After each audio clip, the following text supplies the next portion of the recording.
Bienvenue dans un nouvel épisode des Tontons Golfeurs, où Sébastien, Antoine et Kevin débattent, décrypte, échangent autour de leur passion commune, le golf. C'est lui qui nous a permis de nous rencontrer et notre but est de vous donner accès à nos échanges, notre expérience, nos analyses ou encore des interviews exclusives grâce à nos connexions dans le monde du golf.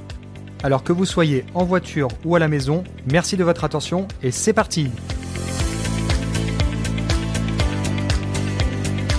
Bonjour à toutes et à tous. Avant de débuter ce nouvel épisode des Tontons Golfeurs en compagnie de Frédéric Lacroix, nous voulions le féliciter pour sa victoire à l'Open du Danemark il y a 2 jours. Frédéric signe sa première victoire sur le DP World. Il a également terminé 3e de l'Open de République tchèque la semaine d'avant. Cet épisode, il a été tourné il y a 2 semaines. Il est donc certainement probable que les Tontons Golfeurs lui ont porté chance, bien évidemment. On lui souhaite tout le meilleur pour cette fin de saison et on vous souhaite une très bonne écoute vous concernant. Bonjour à tous, bienvenue dans ce nouvel épisode des Tontons Golfeurs, le 17e épisode. Alors, je suis encore une fois tout seul avec mon ami Kevin Turlan. Kevin, comment vas-tu ? Bah écoute, super bien Antoine, et toi comment vas-tu ? Bah ça va, mais Sébastien me manque, mais bon, je sais que c'est quand même pour quelque chose de positif. Mais écoute, c'est pas grave, on va le retrouver très rapidement, en espérant qu'il va continuer sur cette belle lancée, parce que ça nous fait plaisir de voir notre tonton golfeur, l'un de nos tontons golfeurs, être aussi performant.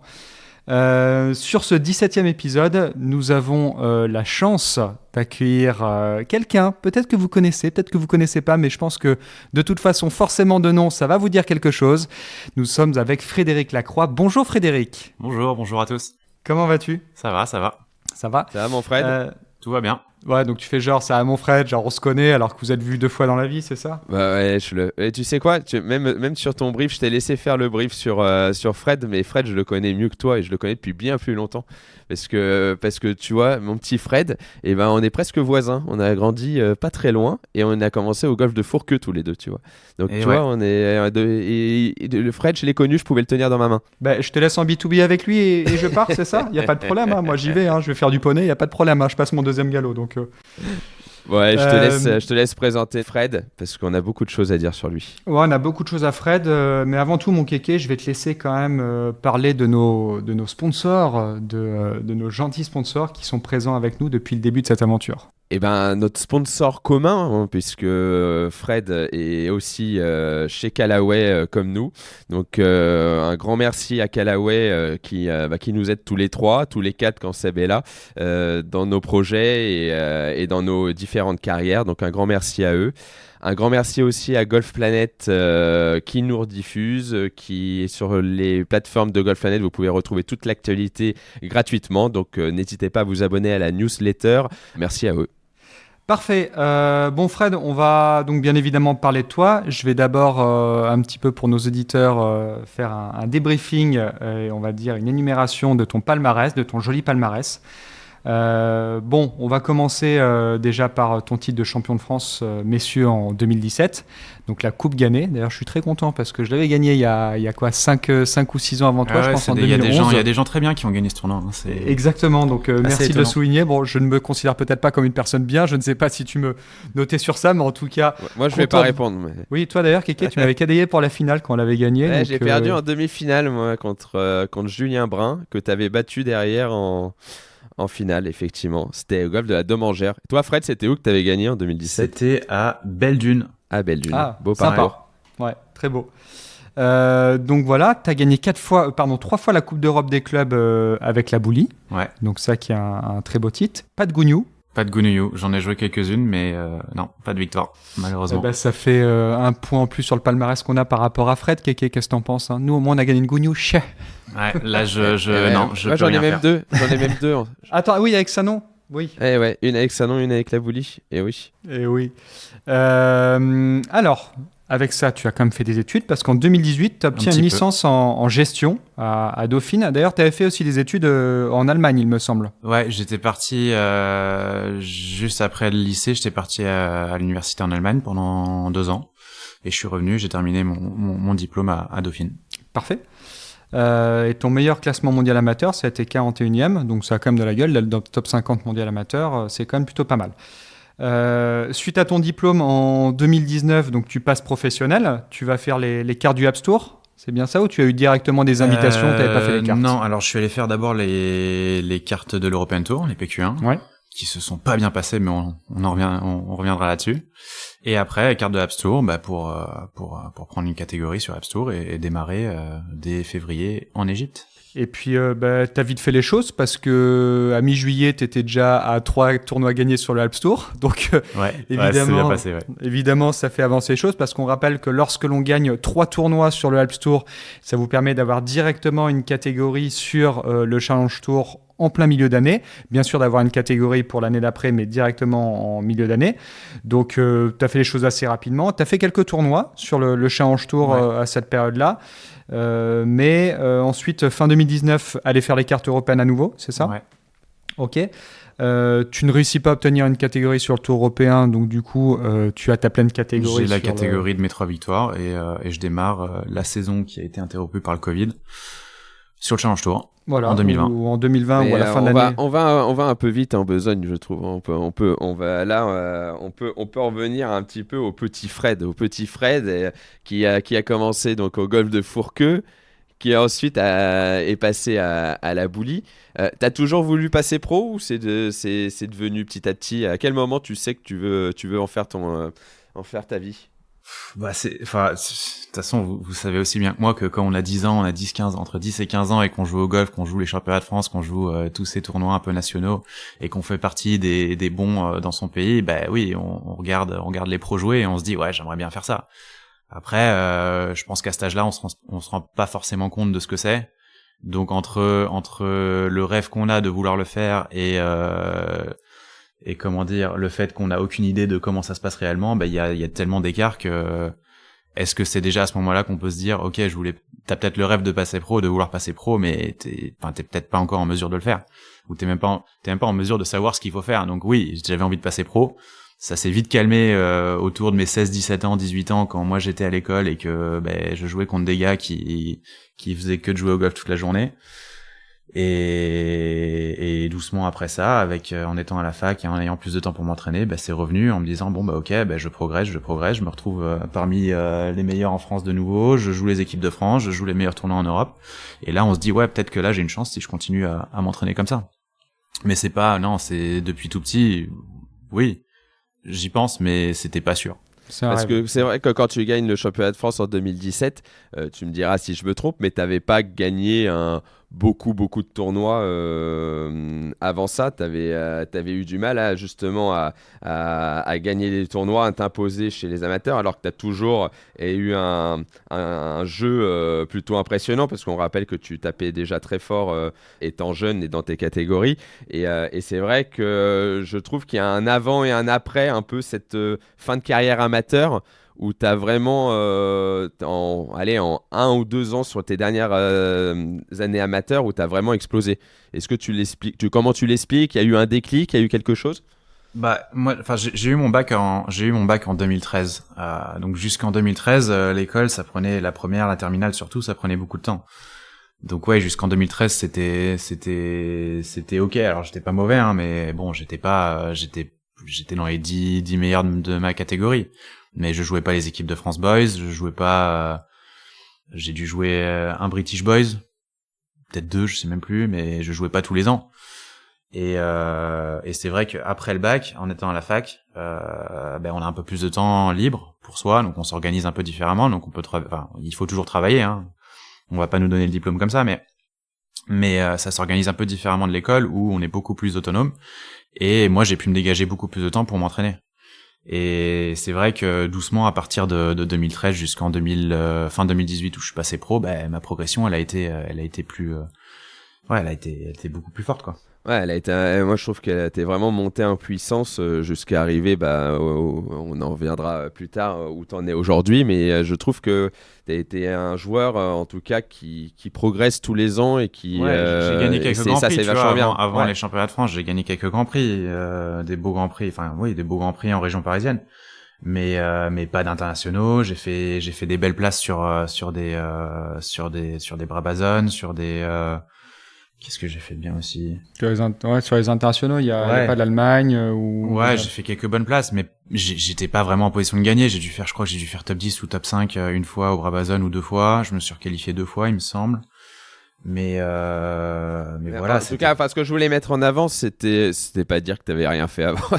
C'était de mettre plutôt en avant cette progression. Ouais. C'est une belle progression et on voit plusieurs joueurs très bien jouer étant jeunes, avoir un gros coup de mou et jamais revenir ou revenir plus fort. Enfin, tu vois, et on voit plutôt des carrières qui sont différentes. Et toi, donc je te connais en plus depuis que t'es tout petit, mais c'est vrai que je trouve que t'as eu une progression, t'as fait ton bonhomme de chemin. T'as fait une progression linéaire et c'est fort quoi. C'est pas facile de progresser tous les ans, de mettre des choses en place. Ça veut dire en gros pour moi que tu fais plutôt des bons choix et plutôt des choix de carrière ou des choix d'encadrement qui sont bons à chaque moment de ta vie. Et c'est pour ça à mon avis que tu as une progression qui est constante parce que dès qu'il y a un truc qui va pas, tu sais prendre les bonnes décisions pour y remédier et pour pouvoir avancer sur les sujets. Donc moi je trouve que c'est bravo en tout cas pour ça. Donc je trouve que c'est vraiment impressionnant la montée en puissance que tu as eue et moi je l'ai vu de l'intérieur parce que comme je disais, je te connais depuis longtemps et je trouve que tu as pris du galon comme on dit. Donc je trouve d'année en année et voilà, je suis très content pour toi en tout cas où tu en es aujourd'hui. Merci Kevin, ça me fait plaisir. Écoute, ça me touche. Avec grand plaisir. Et on t'a eu la chance en Allemagne, tu étais dans un golf qui est allemand, qui est assez connu, en tout cas qui avait des joueurs, pas mal de très bons joueurs qui sont sortis là-bas. Tu étais à Saint-Léon, c'est ça? Ouais, alors je suis resté 1 an et demi là-bas et puis après je suis parti parce que la politique me plaisait pas trop. Ouais. Mais c'est une structure qui est assez incroyable, qui ressemble plus un peu aux États-Unis, avec un grand practice, avec la salle de gym sur le practice et des zones d'entraînement qui sont quand même conséquentes.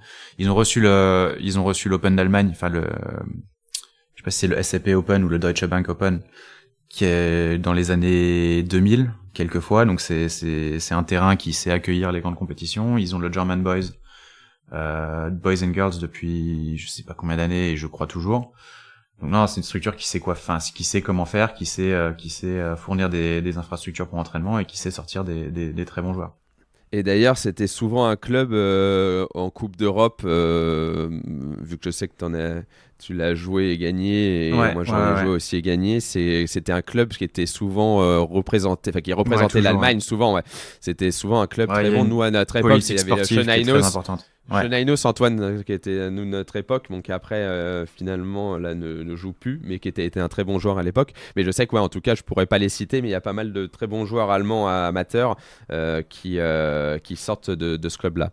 Et c'était ce passage en Allemagne, tu sens que c'est quelque chose qui t'a aidé? C'était vraiment que les études ou au niveau golfique, tu sens aussi que ça t'a fait passer un cap de quitter un peu ta zone de confort, entre guillemets, chez toi, de partir? Est-ce que tu sens que ça t'a fait grandir, ça t'a fait évoluer et ça t'a servi pour ta carrière? Alors, il faut savoir que la maman de Fred est allemande, donc il a des nationalités allemandes aussi, ça il faut qu'on le précise à nos auditeurs, donc c'est l'une des raisons pour lesquelles aussi il est attaché à l'Allemagne. Ouais, je parle allemand couramment, j'ai la double nationalité, donc c'est pas, le facteur culturel était pas vraiment limitant à ce moment-là. Mais en fait, je suis parti en Allemagne parce que tout simplement, j'avais pas envie de faire une prépa en France, parce que ça, je savais que c'était 2 ans où j'arrêtais de jouer au golf. Et si je voulais continuer à faire dans le domaine que je voulais étudier, continuer à faire des bonnes études, c'était soit partir aux États-Unis, soit aller à l'étranger. Parce que le système allemand, c'est un peu comme aux États-Unis, c'est une fac, c'est une université dès le début, il n'y a pas de prépa pour entrer en école de commerce, et on fait bachelor et masters. D'ailleurs, qu'est-ce que tu conseilles par rapport à certains joueurs qui viennent de passer le bac? Est-ce que tu leur conseillerais de partir aux États-Unis, de partir dans les facs en Europe? Manger 5 fruits et légumes par jour, 7 heures de sommeil minimum, boire de l'eau. Non mais, pas mal. Non mais on parle de ça. Non mais t'as totalement raison parce qu'il y a un moment. Toi, t'es quelqu'un, tu vois, on va en parler, qui est assez affûté. Je sais qui contrôle beaucoup de choses. On vous mettra des photos en lien d'ailleurs des photos de Fred affûté à la salle de sport. Et je sais que c'est un Sans des commentaire, facteurs de la performance. Donc, c'est vrai que tu es quelqu'un qui est assez assidu sur ça. Mais pour revenir d'abord sur ce sujet-là, est-ce que tu conseilles d'aller aux États-Unis parce qu'on parlait effectivement déjà de tes zones d'entraînement, que tu vas souvent t'entraîner aussi à Dubaï l'hiver, que la période d'entraînement hiver, elle est extrêmement importante. Et c'est vrai qu'en France, c'est pas toujours l'idéal parce que les conditions climatiques sont pas forcément parfaites. Mais est-ce que pour les études, l'entraînement l'hiver, qu'est-ce que tu conseilles sur ça? Alors pour revenir sur les États-Unis, déjà, je suis pas le meilleur pour en parler parce que j'y suis pas allé. J'ai essayé de transférer à 2 reprises, mais c'est assez compliqué venant de l'Europe une fois qu'on a commencé ses études, parce qu'il faut transférer un certain nombre de crédits. Les crédits, c'est les points qu'on obtient quand on valide un examen. Il faut en fonction des années qu'on a déjà fait ou des semestres qu'on a déjà fait, transférer assez de crédits pour pouvoir rester éligible et avoir le droit de jouer pour l'équipe. Donc j'ai essayé de transférer 2 fois. Ça a été toujours très compliqué pour rester éligible et pour pouvoir jouer pour l'équipe. Y aller en termes de niveau de golf, je l'avais. Pas au bac, juste après le bac, mais pendant mes études, j'aurais eu le niveau pour y aller. Et j'aurais aussi eu le niveau académique pour y aller, mais transférer tous ces points, faire comprendre aux Américains que en fait ce que je fais c'est plutôt bien, c'était un peu compliqué, donc ça s'est pas fait. Mais j'aurais adoré y aller. Ouais. Après, est-ce que j'aurais été meilleur? J'en sais rien. Je sais pas si. Alors, partir aux États-Unis, ça va pas te rendre meilleur automatiquement. C'est-à-dire qu'après, ok, tu pars dans de bonnes conditions, t'en fais quelque chose. Oui, tu vas devenir meilleur. Mais si tu vas juste pour y aller, c'est pas ça. C'est pas le fait d'être aux États-Unis qui va te rendre meilleur automatiquement. Et c'est dans le deal de base, je fais mes études, j'obtiens un diplôme, je passe pro, ou ça s'est clarifié pendant la fin de tes études, ou dès le début, quand tu engages les études, tu sais qu'il y aura une carrière derrière? Alors, très très honnêtement, après mon bac, moi je suis pas assez bon au golf pour dire j'arrête tout, je fais que jouer au golf et je passe pro. Je dois être encore une fois, je suis dans les 10 meilleurs français de ma catégorie, donc en moins de 18 ans à peu près. Il y a des gars qui jouent bien mieux que moi, hein. Il y a Romain Langas qui doit gagner le British Amateur à peu près dans ces eaux-là. Moi je suis nulle part, hein. Tu regardes chez les messieurs, je suis pas mauvais chez les jeunes en France, mais là à ce moment-là je suis nulle part. Donc il y a mes parents qui ont quelque chose à dire aussi, hein, à ce moment-là, parce que j'ai 18 ans, je suis pas autonome. Et le deal c'est tu fais des études et tu continues à jouer au golf et puis on verra. Mais tu fais au moins une licence ou quelque chose au cas où quoi. Ouais, donc c'était au moins assurer tes arrières au cas où le passage professionnel ne soit pas... et puis c'est aussi faire quelque chose parce que tu te retrouves à 18 ans, t'as jamais bossé, tu fais que du golf, c'est un peu comme un hobby, tu peux vite te perdre quoi. Là au moins on te met à la fac, t'as un peu une structure, un cadre à tenir, des examens à passer, ça te et puis un objectif que tu dois mener de front en parallèle de tes études, donc c'est vrai que ça te met tout de suite dans une dynamique de travail, d'une dynamique positive entre guillemets, où quand tu vas au golf tu te dis c'est... Ouais, je trouve aussi que c'est important de voir autre chose que du golf de temps en temps. C'est-à-dire que quand on est plongé dedans, alors c'est super le golf, hein. Moi j'adore ça, hein, j'en ai fait mon métier, mais voir autre chose, parfois ça fait du bien, hein. Sinon on devient vite fou, hein. Ouais, c'est très très prenant comme sport au quotidien, et c'est vrai que si derrière tu sais pas faire d'autre chose, parce que je dis bien tu sais pas parce que c'est souvent ça en fait. Le problème c'est que quand on est joueur, on est tellement focalisé sur la carrière et sur mettre des choses en place pour y arriver, que on a du mal à se sortir de ça, que ça soit pour faire des jours de break qui parfois sont importants pour pouvoir se reposer, et on a du mal à se sortir de sa carrière, de se dire qu'il y a d'autres choses à côté, surtout quand on est jeune. Je pense qu'on en prend plus conscience un peu plus tard dans la carrière, notamment quand il y a une vie de famille qui peut s'installer, il y a 2-3 saisons qui sont moins bien passées et qu'on relativise un petit peu plus. Mais c'est vrai que quand on est jeune, qu'on a le couteau entre les dents, on se dit mais il y a que le golf quoi. Le reste on n'en a rien à faire. Donc c'est vrai que c'est important, et ça, si c'est un conseil pour les gens qui nous écoutent à tous les niveaux, de rappeler que le golf, ça reste que du golf, et qu'il y a des choses à côté, et que pour bien jouer au golf, il faut arriver à... d'ailleurs, c'est le punchline, une punchline qui avait été mise, c'est en disant que le golf a l'importance qu'on lui donne, et effectivement, non, c'était pour un coup d'ailleurs, mais le golf, c'est pareil.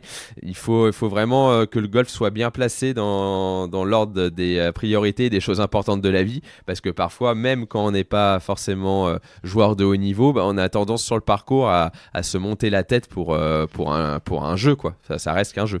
Ah, c'est sûr, ouais. Donc voilà, petit moment, petit moment, Petit coup de gueule de Kevin. Petit coup de gueule de Kevin. Très Donc bien. après donc, ça, on va passer sur du coup un peu le palmarès, j'ai envie de dire professionnel, et savoir où en est Fred. Donc à partir de ce moment-là, tu décides de passer des cartes européennes fin 2018 avec le passage donc des cartes européennes. Pardon. D'ici là, donc tu les réussis, tu les loupes, comment ça se Alors passe? en fait, donc on avait une épreuve des PQ1, donc la première étape des cartes européennes en France. Moi, je décide de pas y aller parce que j'ai pas envie de jouer en France avec tous les Français. Et il y avait une étape qui se déroulait en Angleterre sur le même parcours où j'ai joué le Brabazon 2 mois plus tôt. Moi, je me dis, j'ai fait pas mal, je crois que j'ai dû faire 10e. J'ai dû faire 10e du tournoi. Et je me dis, je connais le parcours, je vais aller jouer là-bas. Sauf qu'en fait, les Britons, ils jouent bien au golf aussi, hein. Donc je prends une claque, je rentre à la maison, je passe quand même le cut, je crois qu'il y a un cut, je sais plus trop comment ça se passe, mais je crois qu'il y a un cut, je passe le cut, je finis les 4 tours, mais je passe pas les PQ1, donc là, tête basse, je rentre à la maison, je me dis ok, là, va falloir qu'il se passe quelque chose quand même, et je vais aux cartes de l'Apps Tour, parce qu'il faut trouver un droit de jeu quelque part, et l'Apps Tour c'est quand même pas si mal. Et j'y vais, et je m'en rappelle encore, on jouait dans un petit parcours en Espagne tricky comme pas possible, où tu peux faire birdie partout, mais tu peux prendre un double partout, pareil si tu loupes un shot.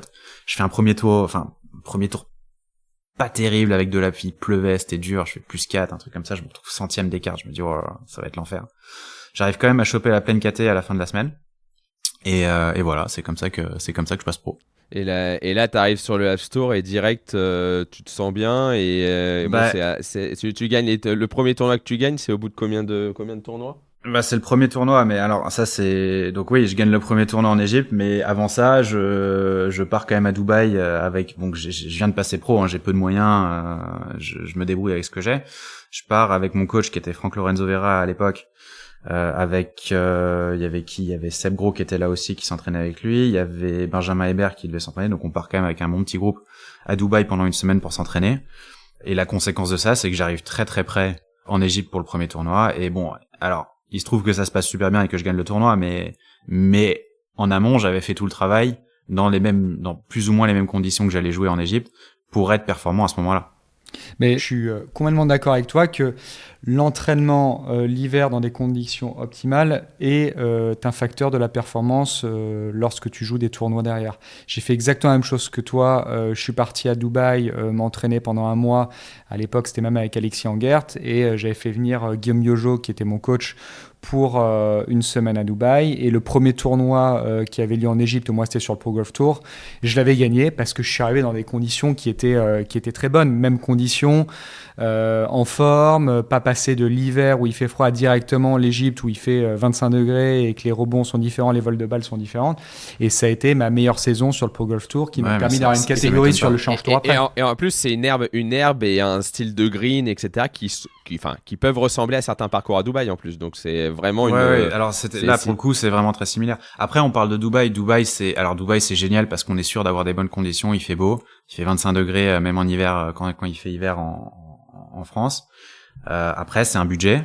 C'est pas donné, et il y a d'autres alternatives aussi, hein. Le sud de l'Espagne. Alors le sud de l'Espagne, Maroc, on a de la chance parce que le sud de l'Espagne, on peut prendre des semaines où il y a du vent et il pleut, et là c'est pas terrible, enfin c'est moins agréable pour s'entraîner, donc on tape dans le vent et c'est quand même moins bien. Mais il y a le Maroc qui est pas très loin non plus, voilà, qui est. Il y a l'Australie aussi, c'est tout proche, c'est pas mal côté, aussi pour une semaine. Ouais, franchement, tu vas presque en Uber. Mais Dubaï, c'est vrai que c'est quand on peut se le permettre, c'est pas mal parce que c'est que à 6 heures d'avion et on est sûr d'avoir de très bonnes conditions, même hors tournoi. Est-ce que là-bas cette semaine-là, il y a le fait aussi que tu joues à ce moment-là avec deux joueurs qui jouaient qui jouaient mieux que toi. Est-ce que tu penses que il y a aussi eu un petit déclic, tiens, t'as fait une bonne semaine, t'as joué avec eux, tu te dis tiens en fait le niveau je l'ai. Est-ce qu'il y a un peu cette chose-là qui se passe dans ta tête aussi avant d'arriver sur le premier tournoi du App Store ou pas du tout, ou voilà ça t'envoie pas forcément, c'était une semaine d'entraînement, vous étiez chacun dans votre coin? Non, bien sûr, quand tu te retrouves avec des gens qui sont meilleurs que toi, ça te tire vers le haut. Toi, moi de mon côté, quand je suis dans ces situations-là, je regarde, j'essaye de voir ce qu'ils font, j'essaye d'apprendre. Et après, quand on joue, t'as quand même envie de les battre. Et eux, ils ont pas envie de se faire battre par moi, donc ça tire un peu tout le monde vers le haut. Et nous, on avait une très bonne dynamique, on s'entendait bien, donc c'était super. Après, bon voilà, faut quand même faire attention avec qui on part, parce que si tu pars avec des gens que t'aimes pas, c'est quand même pas la même histoire. Mais là, en l'occurrence, on s'entendait bien, et c'est vrai qu'on avait un groupe qui était assez cool, et on avait envie de progresser, quoi, donc et de préparer la saison. Sébastien Degros, qu'on salue d'ailleurs s'il écoute les Tontons Golfeurs, hein, il peut revenir dans nos épisodes quand il le souhaite. Hein. Et merci d'avoir rebondi sur ma super blague. Franchement, vous êtes vraiment des potes. On laisse encore un peu. Non, on laisse le blanc. On laisse je rappelle qu'ils sont tous les deux ensemble. Moi, je suis pas au même endroit qu'eux. Et là, ils doivent bien se marrer en train de me laisser galérer. C'est ta faute, Kevin. C'est ta faute, Kevin. D'ailleurs, t'es où, Kevin? Parce que j'entends des mouettes derrière toi de temps en temps, ou des goélands. Eh ben, sans spoiler ma vie perso, je suis à la boule. Antoine, en parlant de mouettes, t'as pas un petit talent caché à nous? Non, j'ai perdu le flux. Tu l'as perdu? Non, c'est pour ça. C'est vrai, en parlant de mouettes. Ouais, c'est vrai. C'est pour ça qu'il y aura un épisode spécial mouette avec Antoine qui nous fera une démonstration de ses imitations de mouettes. J'espère que ça sera pas l'épisode le plus écouté, sinon on a du souci à se faire, franchement. Non, ça sera juste avant d'arrêter le podcast, le dernier épisode. Bon Antoine, vu que je t'ai coupé tout à l'heure, je te laisse aller sur la saison du Challenge Tour de Frédéric Lacroix. Ouais, de Fred, donc du coup en 2020 qui donc obtient sa pleine KT sur Challenge Tour, donc qui termine 73e du Challenge Tour. Donc là, à quelques places près, tu n'obtiens pas ta pleine catégorie parce que c'était le top 70 ou ça avait bougé? Non, du coup, c'est de l'année Covid où tout a été gelé. Ah oui, d'accord. Donc tu conservais une pleine catégorie. J'ai joué 5 tournois, je crois, cette saison-là. C'était un peu chaotique, on savait pas trop ce qui allait se passer, et au final, à la fin de l'année, j'ai gardé ma catégorie que j'avais pour cette année-là, pour l'année suivante, donc j'étais toujours 5e du Challenge Tour, j'avais du 3e du App Store, j'avais mes 3 victoires, donc j'avais la KT des 3 victoires de l'App Store. Donc, ou en 2021, ou la saison juste fantastique, puisque... saison pleine, j'ai pu jouer. Donc, alors, la chance que j'ai eue, c'est que j'ai joué quand même quelques tournois. On est retourné sur à peu près les mêmes tournois. Et il y avait quelques parcours que je connaissais déjà. Donc ça, déjà, ça fait un peu de bien. J'ai pu voir, en plus avec les tournois que j'avais joué en 2019, j'ai pu voir à peu près le champ. Donc j'avais déjà une bonne idée de ce qui allait m'attendre. Et c'est vrai qu'en arrivant justement sur cette saison de 2021, j'étais pas complètement perdu en me disant j'arrive de l'App Store, je sais pas ce que c'est, j'ai joué 2 tournois en tant qu'amateur sur le Challenge Tour et je découvre. Donc ça, c'était dans le mal qu'on a eu pendant les saisons de Covid, c'était peut-être c'était peut-être un petit point positif, quoi. Bon, nickel. Et donc du coup, superbe année puisque tu termines 5e du classement général du Challenge Tour, qui te permet en 2022 de jouer sur le DP World. Et là, bon, nouvelle année, nouveau parcours. Juste une petite question sur le Challenge Tour. T'es rapidement dans le top 5, enfin dans le top 15 ou 20, c'est le top 20 qui monte. Où tu te bats. Est-ce que tu as besoin de faire une super place à la finale? Enfin, ça se déroule comment? Tu le sens rapidement que tu vas monter? Tu le sais rapidement? Ou c'est une lutte jusqu'au dernier putt pour la montée? De mémoire, tu fais pas de victoire cette année-là. Non, j'ai pas gagné. J'ai fait 2e 3 fois, je crois. 2 fois sûr, peut-être 3, dont une fois à la finale. Mais non, alors la saison, elle se passe à peu près comme ça. Le début de saison, c'est en Afrique du Sud. On a 3 ou 4 tournois en Afrique du Sud. Et on est encore un peu sous Covid, donc avec des règles un peu spéciales et des catégories qui ont été rajoutées pour des gars pour protéger certains gars, parce que c'était pas juste, c'était un peu compliqué. Et au final, je décide, avec les règles qu'il y avait en place et tout, de pas aller en Afrique du Sud et de pas jouer ces 3 premiers tournois. Donc déjà, j'arrive J'arrive, on joue le premier tournoi en Suède, tout le monde a déjà joué 3 ou 4 tournois, moi j'ai pas marqué de points, donc je démarre ma saison en Suède pour 2 tournois. Je démarre pas si bien, je passe 1 ou 2 cuts. Et par contre, je fais assez rapidement en Espagne, ça doit être après 3-4 tournois plus tard, je fais une 2e place de mémoire, ce qui me met tout de suite pas loin du top 20 en fait. Et à partir de là, j'ai eu des bons résultats réguliers jusqu'au dernier tiers de saison, qui m'ont permis de rester autour de cette entre la 20e et la 30e place. Et j'ai eu un bon stretch de tournoi du 7e tournoi avant la fin jusqu'à la finale, où j'ai marqué beaucoup de points et je me suis retrouvé 11e en rentrant dans la finale. Donc avec des 2e places, des 3e places, des top 5. Et à la finale, j'ai fait une 2e place ex aequo avec quelques gars et je suis passé 5e. T'aimes bien la finale, hein, à chaque fois du Challenge Tour, on en reparlera après pourquoi. Ouais, mais... c'est un format un peu spécial, c'est pas agréable, mais c'est un peu différent. On en reparlera avec grand plaisir. Ouais. Mais c'est un tournoi qui est un peu spécial, il y a un peu moins de joueurs et c'est très tendu. Donc du coup, une saison qui a quand même été extrêmement régulière, il y a eu pas beaucoup de miscuts. Un peu au milieu, mais rien de. Enfin, les miscuts c'est pas grave en fait. C'est tant que si tu crois en toi et t'arrives sur un tournoi, tu joues pas bien, tu misses les cuts, c'est pas grave. Tu joues bien, tu misses les cuts, là il y a un problème. Mais t'arrives, t'es pas en forme, t'es un peu fatigué, tu misses les cuts, bon bah voilà, c'est pas grave. Tu passes à autre chose. Ouais, bien sûr. Et donc, du coup, là, tu finis 5e cette année-là, tu montes sur le DP World pour 2022. Est-ce que là, dans cette transition hivernale, tu te dis, tu paniques un peu à aller jouer sur le tour et tu te dis, il faut que je change des choses, il faut que je change dans les choses dans mon entourage, au niveau technique, il me manque des armes.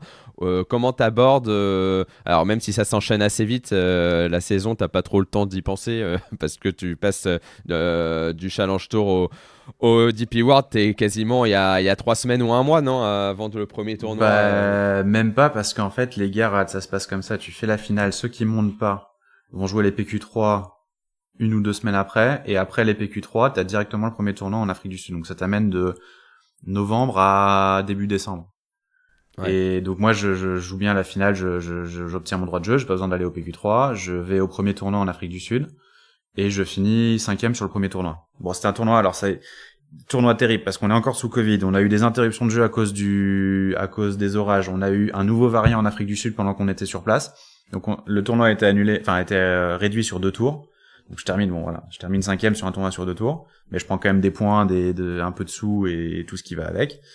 Et en fait, je me retrouve, on a joué qu'un seul tournoi sur les 4 qu'on devait jouer, je me retrouve 5e du DP World Tour après un tournoi joué. Voilà. Magnifique, tu dis on arrête tout là. Et on s'arrête là, c'est bon, on arrête l'année et puis on revient l'année prochaine. Non, mais tu vois, donc en fait, ça se passe vite bien.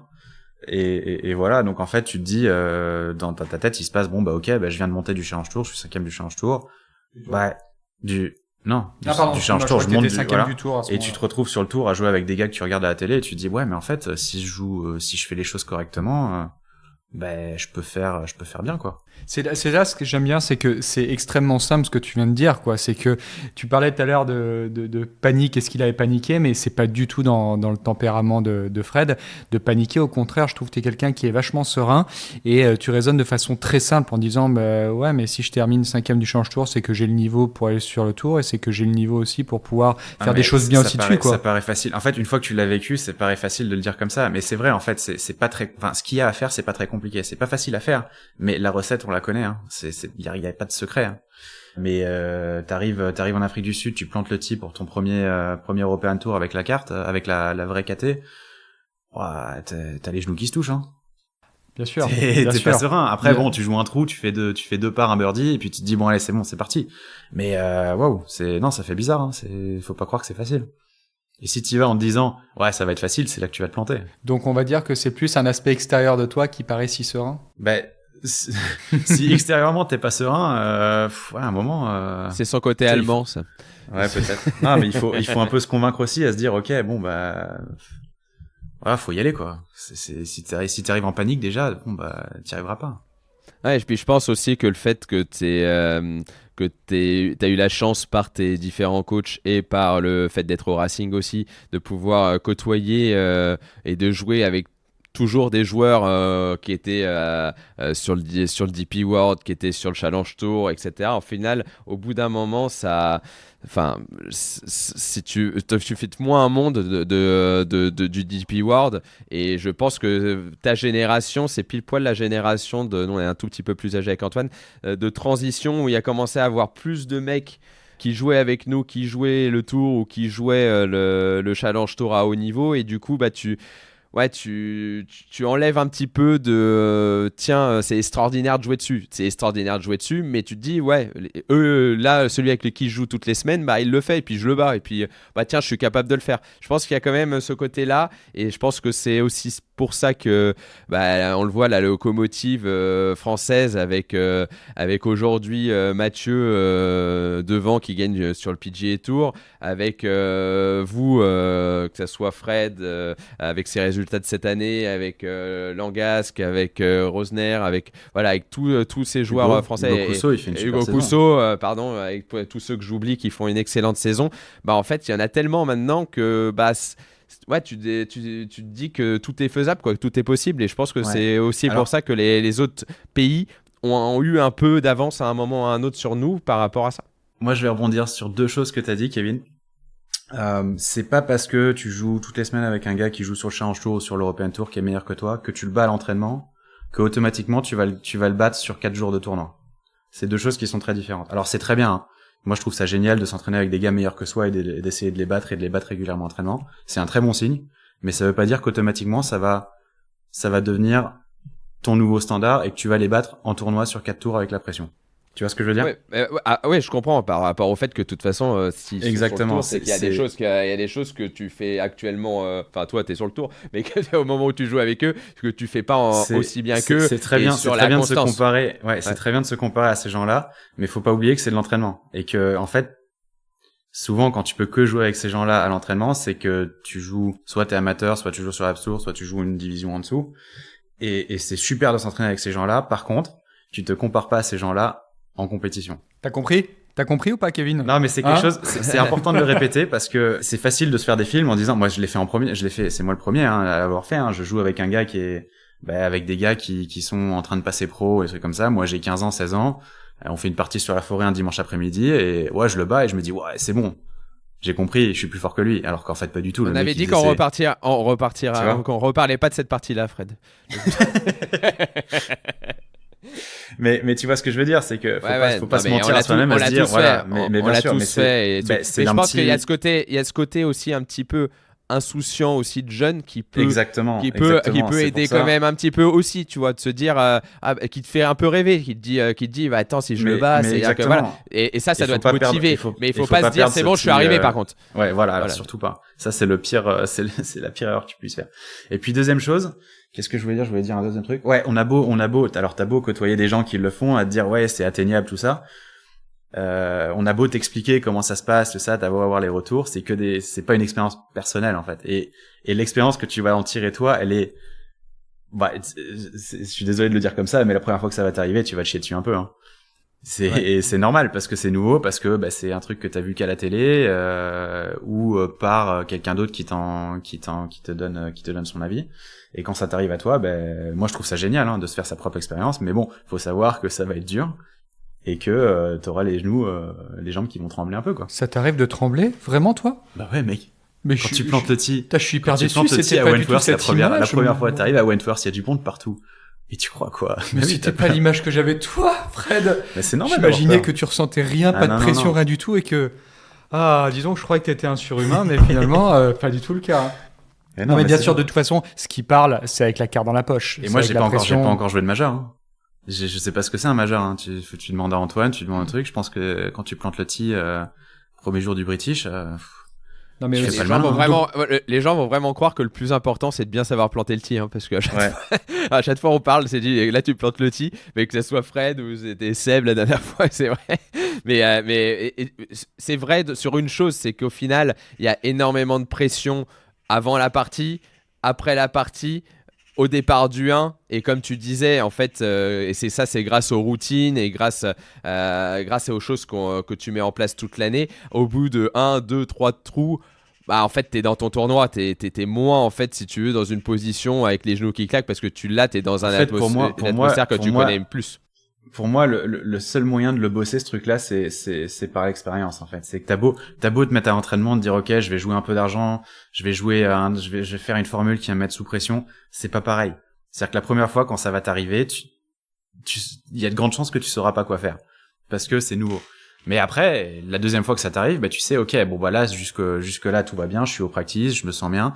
En arrivant sur le tee, là, c'est là que je vais commencer à sentir un peu. OK, là, faut que je fasse gaffe à ma respiration, faut que je mette des choses en place pour que ça se passe bien. Et puis, troisième fois, quatrième fois, cinquième fois, tu prends l'habitude, tu sens toujours cette pression qui monte, tu la sens toujours. Elle est toujours un peu là. Mais, en fait, ce que t'apprends, c'est d'apprendre à la gérer, quoi. Est-ce que d'ailleurs tu pourrais donner un petit conseil pour les jeunes qui nous écoutent et les moins jeunes d'ailleurs qui ressentent Manger 5 justement fruits et légumes par jour, dormir au moins 7 heures. Non, mais et c'est boire toujours de la l'eau. même chose. Non, mais qui ressentent cette pression comme tu dis au départ du 1 parce que finalement chacun la ressent à son niveau au départ du 1 et qu'est-ce que tu leur dirais de mettre en place ou un choix de club, un choix de coup, mentalement, enfin voilà, quels seraient tes 2-3 tips pour bien gérer un départ du 1? Tu parlais de sérénité tout à l'heure, tu disais que c'était important de paraître serein de l'extérieur. Est-ce que par exemple pour toi, dans ce conseil, le langage corporel est quelque chose d'important Déjà tout simplement, oui bien sûr. Déjà tout simplement, si tu te sens agité, t'as peur, t'as le rythme cardiaque qui monte, tu sens un peu la pression, tu te sens tendu. Déjà tout ce que tu fais-le doucement. Prendre la balle dans le sac, marquer la balle, boire de l'eau. Parler, rien que le fait de parler aux gens, tu vois, tu parles doucement, t'essayes de rester calme, et normalement, parce que si t'arrives et que tu cours partout en plus, et t'arrives en retard au départ, là, tout devient encore pire, quoi.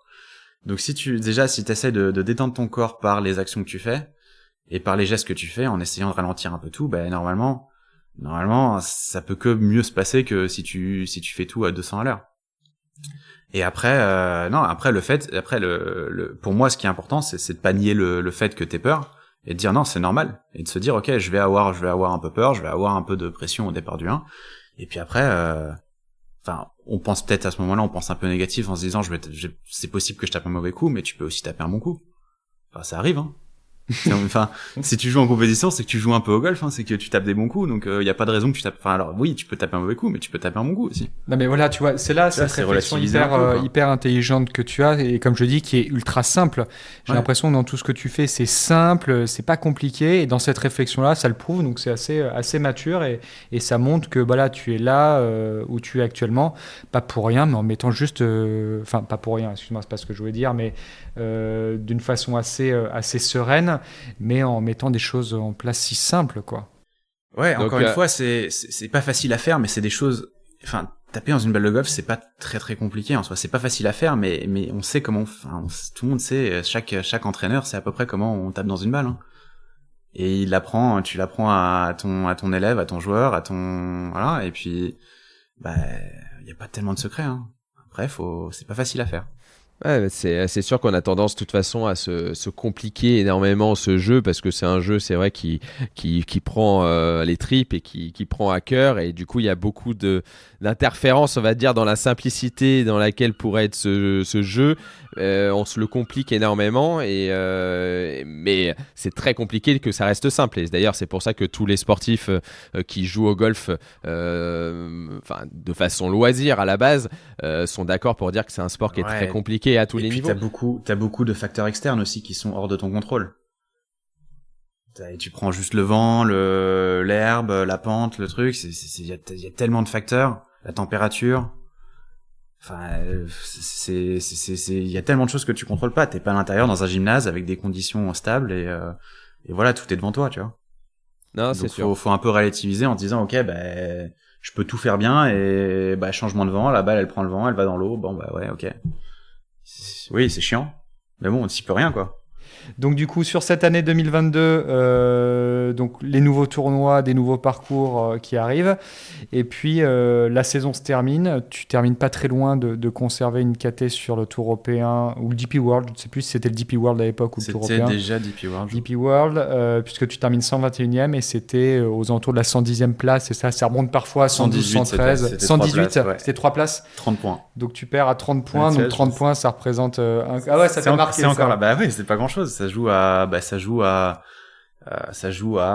une 30e place, une 20e place, un truc comme ça. Donc c'est un cut que tu passes au lieu de louper d'un point, c'est de passer le cut, faire un bon samedi, un bon dimanche, et hop là t'as ta carte, tu vois.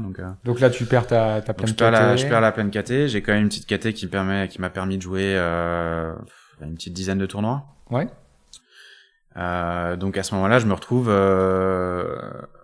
Honnêtement, t'as joué le Tour européen, t'as pas envie de retourner jouer le Challenge Tour. T'as pas envie. T'as envie de continuer à jouer le Tour européen. Mais bon, là, j'ai pas eu le choix, en l'occurrence.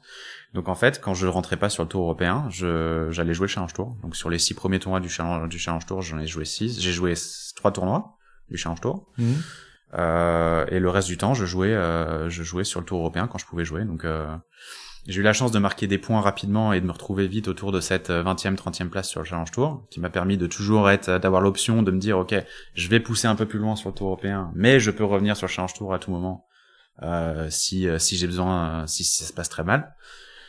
Là, en l'occurrence, ça s'est pas trop mal placé sur le Tour parce que j'ai quand même une 5e place à Hambourg, dans la première moitié de saison, donc j'ai marqué des points. Et d'un coup, en fait, même avec peu de départ, j'avais la possibilité d'essayer de récupérer une catégorie. Finalement, milieu de saison, ça s'est pas fait. J'ai pas assez bien joué, donc je suis retourné sur le Challenge Tour et j'ai continué à faire des résultats dans le top 15, top 10, top 15, et à marquer des points jusqu'à arriver juste avant la finale, et en arrivant 23 ou 25e à la finale. Et là, encore une fois, cette finale. Et là, de toute façon, t'as pas le choix, hein, t'es dos au mur. C'est soit tu fais un bon résultat et tu montes, soit tu vas au PQ3. Donc, après, moi, je l'ai pris comme un tournoi comme tous les autres. Moi, T'avais besoin de quelle place? T'avais besoin de finir à quelle place? J'avais besoin. Alors, ça dépend toujours de, tu sais, où qui finit devant. Donc, je savais pas, mais il me fallait troisième, je crois. Troisième ex aequo à 2, ça passait. Ok. Et j'ai fini troisième. Magnifique. C'est ça qui est assez dingue, c'est que seul. Tu sais ce que tu as à faire. Mais non, tu le sais pas parce que ça dépend en fait. Si tous les mecs devant toi jouent mieux que toi. T'as beau finir quatrième, s'il est... Non mais troisième, tu savais quoi qu'il arrive que troisième, ça te permettait de je pense. Après, je pense que oui, tu gagnes, tu finis. De toute façon, le gars qui a gagné le tournoi, il était derrière moi dans le classement, il a gagné le tournoi, Marco Penge, et il a gagné le Challenge Tour. Donc tu sais que si tu gagnes ou que tu fais deuxième, peu importe où t'es dans le classement, il y a de grandes chances que tu montes. Mais après, oui, troisième. D'ailleurs, est-ce que tu trouves ça bien? Quatrième, cinquième. Tu trouves ça bien que ça puisse jouer autant sur, autant. On parle des 3 premiers du truc, mais est-ce que tu trouves ça bien qu'un mec qui est entre guillemets presque dans les derniers de la finale puisse encore monter? Bah moi ça m'a en gagnant oui, mais ouais. Ouais, alors moi ça m'a toujours c'est toujours allé dans ma faveur parce que j'ai toujours bien joué à la finale, donc plus de points ça m'a toujours servi. Après, le règlement, il est écrit, hein, tout le monde le sait. Hein. C'est à toi aussi de faire en sorte d'arriver en forme à la finale pour pas perdre ta carte ou pour pas perdre ta place ou pour choper ta place. Donc, y a pas de secret, hein, tout le monde le sait en début d'année. Le règlement, il est écrit et tu sais qu'il y aura plus de points à la finale. Comme il y a des tournois où il y a plus de points que sur des tournois classiques. Est-ce que c'est une bonne chose? C'est une finale. Donc, pour moi, ce serait un peu triste qu'il y ait que le même nombre de points que les autres tournois. Ça enlèverait un peu du tournoi. Après, je peux comprendre qu'on dise qu'il y en a trop. Mais moi, ça me choque pas du moment que c'est écrit en début d'année. Non, et puis, moi, je suis d'accord que c'est un truc c'est un moment même de l'extérieur qui est assez sympa à suivre parce que bon, on suit pas tous les tournois. On suit pas forcément tous les tournois. Ouais. Donc, on suit pas t'es forcément 60e tous les du tournois, classement, mais tu peux pas jouer, tu peux pas monter. Ouais, non, mais t'as quand même gagné ta place pour aller jouer à la finale, et je trouve ça cool que le 45e, il ait quand même une chance de monter s'il gagne le tournoi. Non, mais c'est vrai. En soi, de laisser une chance à toutes les personnes qui participent à cette finale de pouvoir, entre guillemets, avoir l'objectif de la saison rempli, c'est intéressant. C'est sûr que si le 45e arrivait et ils disaient, bah, de toute façon, je joue pour Walou, ça serait triste. C'est vrai. Ouais. Et du coup, bah, la 3e place, et tu montes. Et puis là, tu repars directement sur le tour et on arrive sur l'année en cours. On va dire, même si elle a commencé fin 2023. Est-ce que tu sens que tu arrives, que tu es un autre Fred Lacroix par rapport à celui qui est monté sur sa saison en 2022, pour jouer la saison 2022? Tu sens que t'es plus fort. Qu'est-ce que tu sens comme différence? Ouais, alors déjà, j'ai 2 ans de plus d'expérience de golf. Ouais. Une année et demie de tour et d'European Tour et une deuxième année de Challenge Tour. Donc ouais, déjà rien que ça ça joue parce que t'as quasiment joué tous les parcours que tu joues dans l'année. Tu connais les gars, tu connais tous les gars sur l'European Tour, tu connais tous les gars sur le Challenge Tour. Tu connais le staff des tournois qui t'encadre. Et moi de mon côté, j'ai changé pas mal de choses dans mon staff à la fin de l'année 2022, enfin mi-saison 2022. Donc j'ai changé de coach physique, j'ai gardé le préparateur mental, enfin ma psy, et mais j'ai changé pas mal de trucs. Donc il y a eu changement un peu de philosophie de swing, il y a eu amélioration de certaines choses au petit jeu et au putting. T'as changé à quel moment? C'est quand t'es au milieu de saison après Wentworth 2022. Donc ça devait être septembre 2022. Ok, mais c'est sur l'année où t'es en train de, enfin où tu finis je suis en train de perdre, je suis en train de perdre la carte et là ça va pas. Je prends la décision qui peut être bonne ou peut être mauvaise, j'en sais rien, de changer d'entraîneur, de coach et de prépa physique. Parce qu'il y a une problématique technique qui est pas résolue ou parce que tu as besoin d'un autre discours, d'une autre dynamique, parce que tu sens que ça va pas. Un peu tout. C'était un global. Je pense qu'on était sur une fin de collaboration et il y avait pas d'erreur de personne. Hein. C'était pas. Non, mais on a pas eu un problème et on s'est pas battu. Hein. Mais je pense que c'était une fin de collaboration et puis j'avais besoin de voir autre chose et je pense que ça a fait du bien à tout le monde. Et c'est là que tu pars avec Jérôme, du coup. Et c'est là que j'ai commencé avec Jérôme. Ouais, Jérôme Tonis, du coup, qui entraîne Thomas Detry, Peters, Cabrera Bello, Lévy, donc qui a quand même de l'expérience sur le tour. Donc il sait de quoi il parle. Il sait de quoi il parle, ouais. Et qui est aussi chez Callaway. Qui est également chez Callaway, ouais. Tous les meilleurs sont chez Callaway de toute façon, on va pas se mentir. C'est dingue. Et donc du coup ce travail avec Jérôme Tonis qui a commencé en septembre 2022 et avec qui tu es toujours. Ouais. Et donc du coup là on disait donc t'as une nouvelle personne en 2023, avec ton expérience, tu sens que tu es mieux armé aussi dans ton jeu par rapport à... Est-ce qu'il y a des coups, avec le recul, où tu te dis des coups ou une façon de jouer ou certaines choses, où tu te dis, ouais, en fait, il me manquait ça la première année sur le tour, c'est aussi pour ça que j'ai galéré, parce que les parcours nécessitent plus ça ou plus ça. Est-ce qu'il y a vraiment une prise de conscience après cette première année de certains secteurs de jeu qui sont pas assez bons, où tu perds trop de points par rapport aux autres et où tu te sens mieux armé quand tu abordes cette saison 2024? En fait, pour moi, c'est pas une question, il manque un coup ou il y a une balle, il y a un truc que je sais pas faire, c'est qu'en fait, il faut se rendre compte qu'en fait, plus tu montes, plus le champ de joueurs contre lequel tu joues, il est meilleur et plus les parcours, ils sont préparés. C'est-à-dire qu'en gros, chaque petite faute que tu fais tu vas la payer plus cher. Donc, sur l'Alps Tour ou chez les amateurs, et encore chez les amateurs, parfois, tu joues des vrais parcours bien préparés.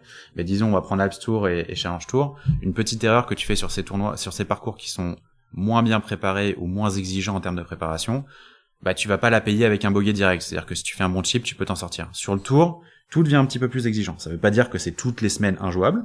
Il y a des semaines qui sont injouables, mais bon, ça, on pourra revenir là-dessus plus tard. Mais en général, c'est préparé de façon un peu plus exigeante. C'est-à-dire que, t'auras les drapeaux qui seront un peu plus placés dans les coins, avec un peu plus de rough qui peut être pénalisant.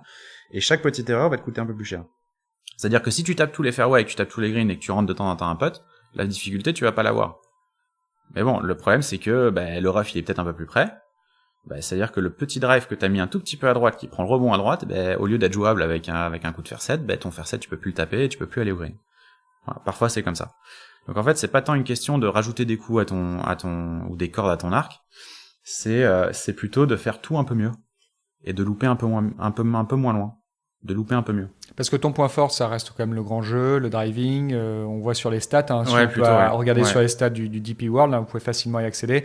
On voit que c'est là où tu es le meilleur, où tu as entre guillemets le moins de points à gagner, même si on a toujours des points à gagner à en renforcer ses points forts. Mais c'est ce qui te permet déjà de pouvoir être performant sur ça. Ouais, pour moi, moi, je sais que si du tee, ça se passe bien et que je suis sur le fairway, en général, ça va être une semaine, même si je putte pas très bien, bah, je vais pas gagner le tournoi, je vais peut-être pas faire top 10, mais je vais entre 40 et 20.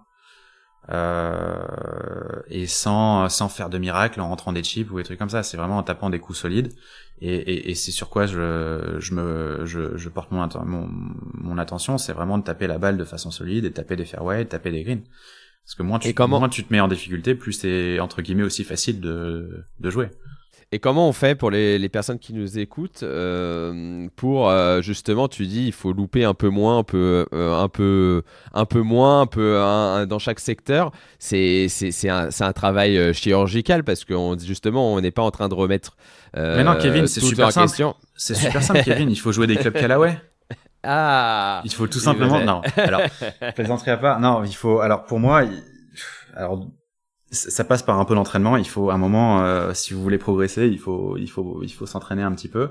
Je pense que se faire aider par un pro, par un coach, ça fait gagner du temps. Alors il y en a qui y arrivent sans, mais bon, ils sont très peu.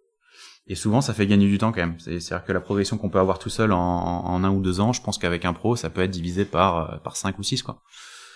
Ben, outre ça, moi, j'aimerais rebondir sur ça. J'aimerais rebondir juste sur ça. Enfin, je sais que vous Fado. allez pas me contredire vu que c'est votre métier, mais. Non, mais j'aimerais rebondir sur ça, comme tu dis. mais très honnêtement, c'est vraiment ce que je pense. Faut s'entraîner, mais surtout, faut s'entraîner intelligemment. Ouais, et surtout, faut c'est là-dessus que sortir. je voulais t'emmener. Ouais. Il faut surtout sortir de sa zone de confort parce qu'à partir du moment où vous entraînez et donc vous faites des changements, c'est pour progresser. Mais on a souvent cette tendance à vouloir rester dans ce qu'on fait parce que on sait ce que c'est, on le fait bien. Et dans ces conditions-là, malheureusement, vous progressez pas comme il faut. Je parle tout simplement déjà par le grip. Le grip, c'est certainement l'une des choses les plus difficiles qui peut être à changer dans un swing. Et c'est vrai que comme c'est le seul point de contact qu'on a avec le club, lorsqu'on commence à mettre une main un petit peu plus forte, un peu plus faible, les doigts positionnés différemment, on a l'impression d'être complètement perdu. Mais on est obligé de passer par cette zone-là, par ce moment-là, pour pouvoir commencer à passer une étape supérieure. Je ne sais pas si vous êtes d'accord avec moi, si Fred est d'accord à ce moment-là, mais l'entraînement, mais surtout fait de cette façon. Moi, je crois beaucoup dans le fait de maîtriser les bases. C'est-à-dire que des bases de technique, il y a des bases de technique qui sont primordiales et auxquelles on peut pas échapper. Donc c'est très bêtement, c'est grip, alignement et posture. Et après avoir une philosophie de swing qui soit saine et qui matche avec ce que vous êtes capable de faire. C'est-à-dire que si vous êtes limité en rotation, vous allez pas faire des grands swings comme Dustin et comme Rory. Ça, c'est assez logique. Mais voilà, c'est des bases solides avant de commencer à faire des coups dans tous les sens et à à créer des choses sur un golf, à taper des balles avec des effets dans tous les sens. Déjà avoir une base solide, maîtriser les bases et avoir un swing serein, un swing sain. Une fois qu'on a ça, une fois qu'on maîtrise à peu près les bases, là on peut s'amuser. Mais tant qu'on n'a pas maîtrisé les bases, c'est compliqué de sortir. Mais c'est vrai que je vous invite à aller voir le swing de Fred sur YouTube. Vous allez forcément trouver des vidéos. C'est vrai que c'est très simple ce que tu fais. Je l'ai dans ma chambre, moi. Je l'ai affiché dans ma chambre, le Fred. Oui, ok, Kevin. Voilà. Et c'est vrai. Les mecs, ils vont me pourrir toutes mes blagues. Franchement, t'avais qu'à être là. On s'est mis d'accord, c'est pour ça. Hein. Tu sais, voilà, c'est comme ça. Mais c'est vrai que c'est extrêmement simple ce que tu fais. On a l'impression que c'est pas un Raph Jacquelin, tu vois, parce que lui, il se détermine normalement par son rythme, tu vois, c'est d'une simplicité. Mais toi, on te regarde swinguer, on a l'impression que c'est facile. C'est facile.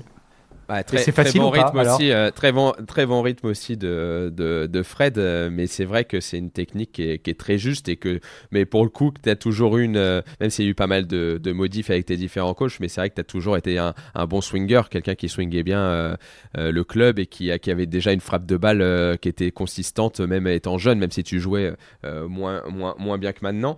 Et quand tu arrives avec Jérôme, est-ce qu'il y a vraiment des choses techniques qui ont bougé ou c'est plus une façon de s'entraîner? Je sais que Jérôme, il est pas mal aussi avec beaucoup d'exercices, beaucoup de perfs.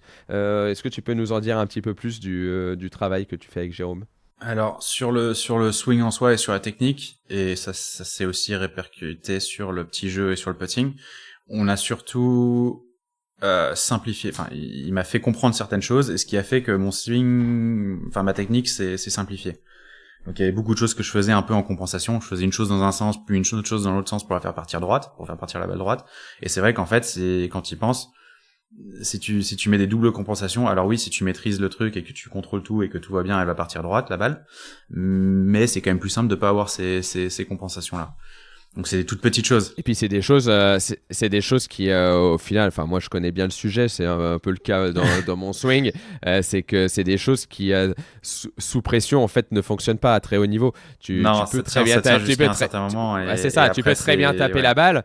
Tu peux très bien la taper la balle, mais quand c'est basé sur des compensations, le problème c'est qu'à un moment ou à un autre, ça claque. Et à haut niveau, il suffit pas grand chose. Il suffit d'un coup par-ci, un coup par-là, et c'est fini. La carte de score et le classement, il saute. Donc c'est vrai que chez les amateurs, ça peut être solide, même avec des compensations.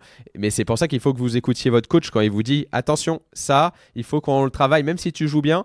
Il faut ça qu'on le résout parce que il sait déjà qu'à plus haut niveau, ça va être compliqué parce que plus tu arrives au haut niveau, moins, comme Fred disait, tu dois moins louper, et c'est des petits ajustements, et ça c'est dû à des petites compensations que tu gères de moins en moins bien sous pression.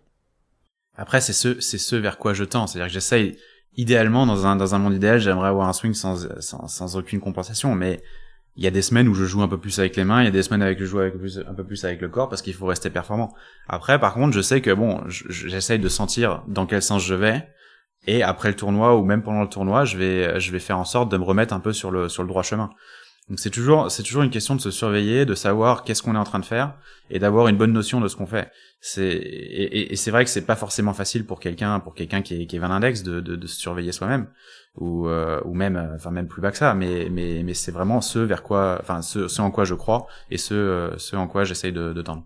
Est-ce que tu aussi travailles énormément la préparation physique en relation avec ton swing? Parce que parfois on peut avoir des faiblesses dans la technique et des ajustements à faire.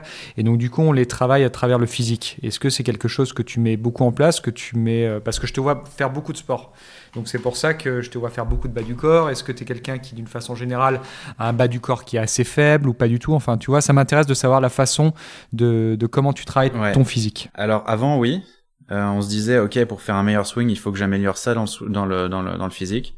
Et en fait, je me suis rendu compte que déjà, si je faisais de la prépa physique pour éviter toutes les blessures, ça allait beaucoup mieux. Et c'est vrai que je suis plus blessé. Je me suis un peu blessé il y a 3-4 ans encore. Et depuis 2 ans et demi, j'ai plus rien. Je touche du bois. Et rien qu'en faisant de la prépa physique, c'est assez général, c'est pas, alors il y a un peu de spécifique golf sur certains de mes points faibles. Mais déjà, si on se dit, ok, je veux faire de la prépa physique pour avoir un meilleur corps, pour éviter de me blesser, déjà, rien que dans la vie de tous les jours, en déplaçant un meuble ou en prenant quelque chose, en ramassant quelque chose par terre, déjà dans le golf, ce sera mieux. Puis ça me permet de faire un swing, et puis de durer, quoi. Ouais, et puis après il y a cette problématique là aussi, cette durée dans le temps, c'est que on a la chance de faire un sport où on peut jouer longtemps, mais bon, si on est cassé à 40 ans, c'est dur d'être performant. Alors on peut continuer à jouer, mais on sera peut-être pas aussi performant que d'autres. Et aussi simple que ça, franchement, comme tu dis, là tu parles du golf, mais bon, d'une façon générale aussi, faire du sport dans la vie de tous les jours pour quelqu'un qui est pas forcément sportif, ça permet, comme tu dis aussi, de lui éviter des blessures qui peuvent être un petit peu... Ça peut augmenter la qualité de la vie, ça c'est sûr. Et après, encore une fois, moi je suis très bien entouré avec des gens qui sont très compétents, donc je sais que tout le monde n'est pas capable ou n'a pas accès à ces gens-là. Mais je pense que à tout niveau, il y a des gens qui sont compétents et qui sont accessibles. Écoute, merci pour tout ça, Fred. Au moment où on se parle, du coup, cette saison 2024, comment elle se déroule? T'es combienième du ranking? Les meilleures places, ça en est où ta saison 2024? Pas mal du tout, en fait, ça se passe bien. Je dois être autour de la 50e place du classement. J'ai bien démarré.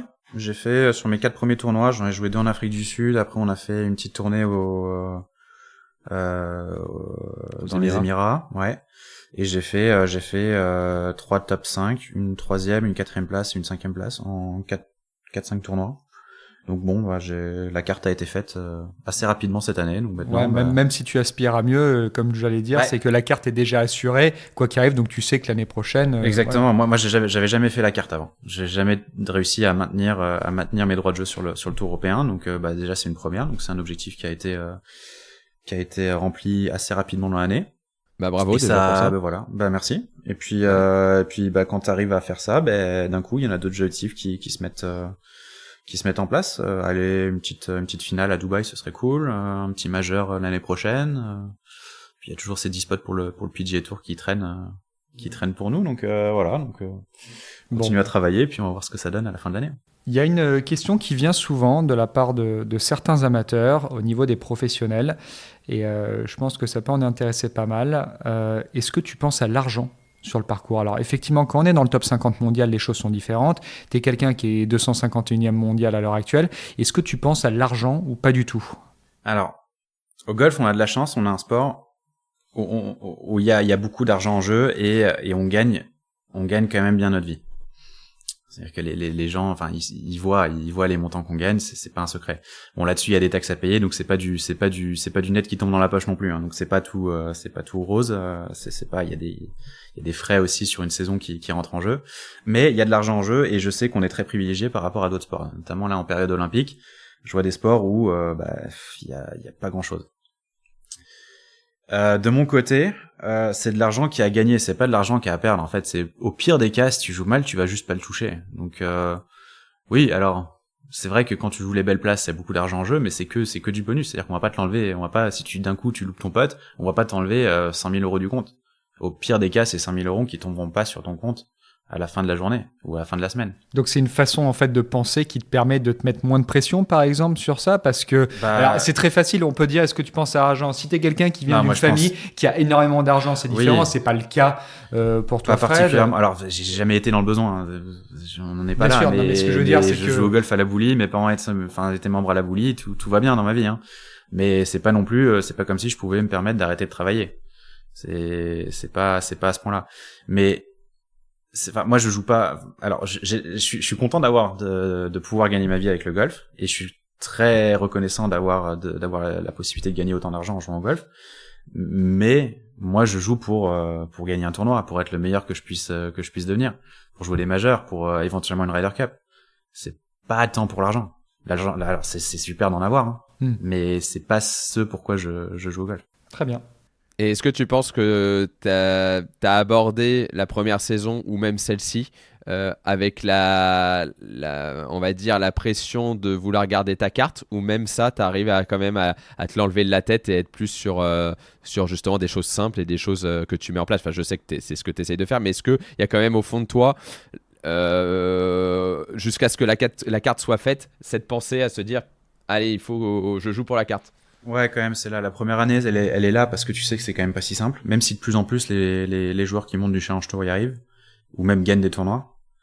La première année, moi j'ai trouvé ça un peu particulier, tu vois. Et t'as beau savoir, on a beau te dire, ouais, t'inquiète pas, ça va aller, c'est pas si différent. Si tu fais les choses bien, oui, si tu fais les choses bien, ça va bien se passer. Mais bon, il suffit de quelques tournois où ça se passe un peu moins bien et d'un coup, t'as le doute qui s'installe, hein. Et c'est normal. Mais comme tu disais, tu vois, enfin, c'est quelqu'un qui disait ça, je trouve que tu es sur une progression qui est assez linéaire. Bien sûr, il y a des moments où tu as perdu ta carte, tu es revenu un petit peu, mais je trouve que c'est, encore une fois, c'est une progression qui est étape par étape. C'est vraiment le mot, c'est pas griller les étapes dans ce que tu nous décris. J'ai l'impression que là, tu as passé l'étape supérieure qui est de conserver ta carte sur le Tour européen. J'ai envie de te dire, je pense que la prochaine étape, c'est gagner un tournoi du Tour européen. Prochaine étape, ça sera de gagner un majeur, de terminer, si tu veux, dans les temps premiers du DP World pour être sur champion. C'est que j'ai l'impression que tu fonctionnes vachement étape par étape, et dès que cette étape est validée, on va à la prochaine, et on va à la prochaine, et encore, et on revient pas en arrière. Enfin, tu vois ce que je veux dire dans cette vision-là.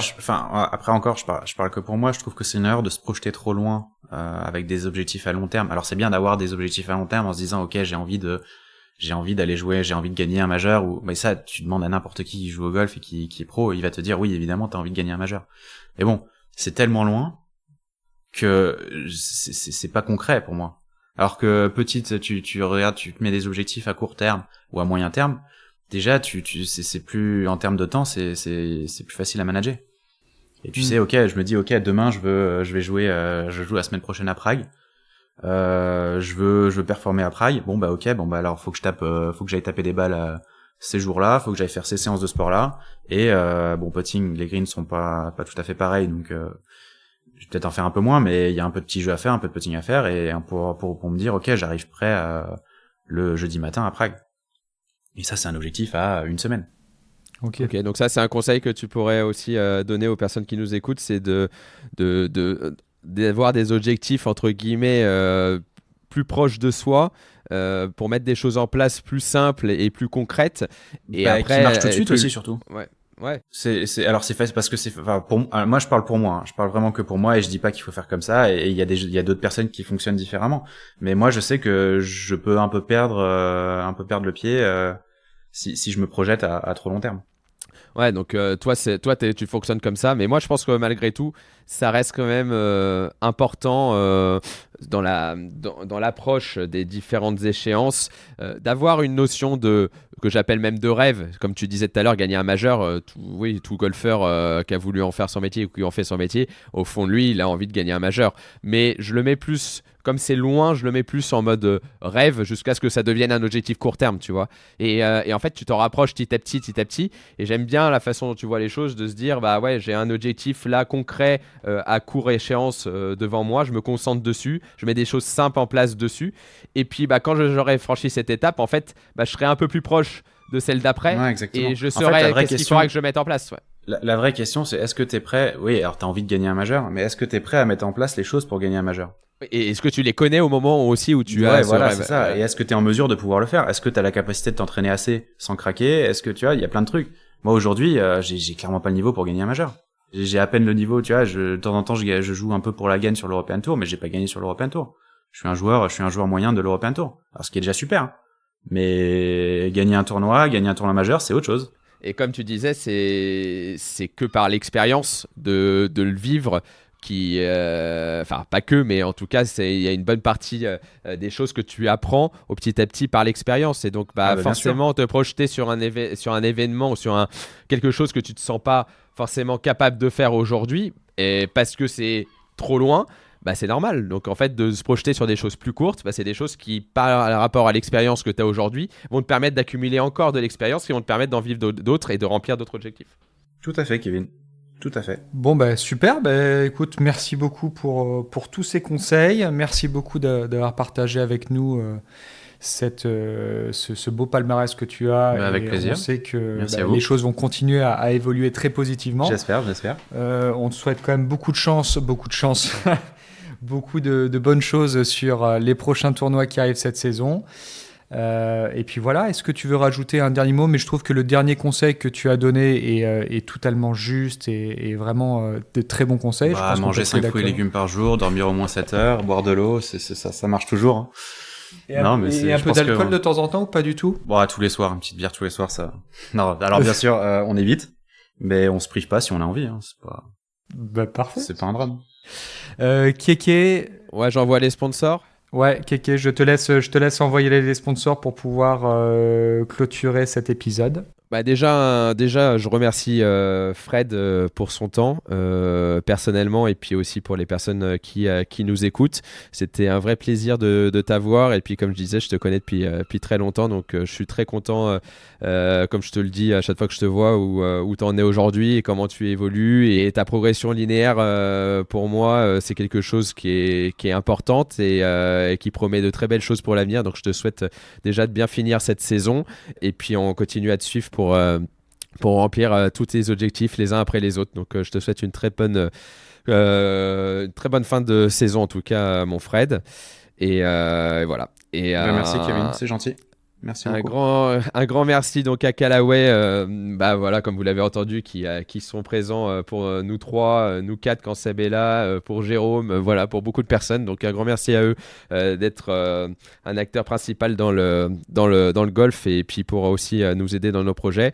Un grand merci à Golf Planet, où vous pouvez suivre toutes les actualités, tous les bons résultats de Fred. Vous pouvez regarder tout ça gratuitement sur Golf Planet. Donc ne loupez plus rien. Je te laisse la main pour finir, mon petit Antoine.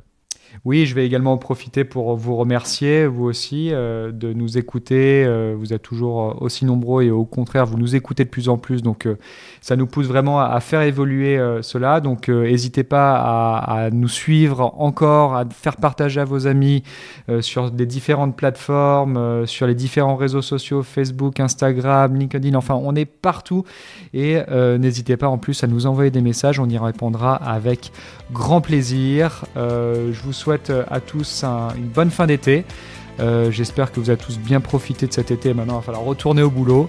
En tout cas, un très bon golf à tous. Encore une fois, merci Fredo d'avoir répondu présent. Kéké, on se retrouve d'ici 2 semaines pour un nouvel épisode des Tontons Golfeurs. Et d'ici là, un bon golf à tous. Allez, salut à tous.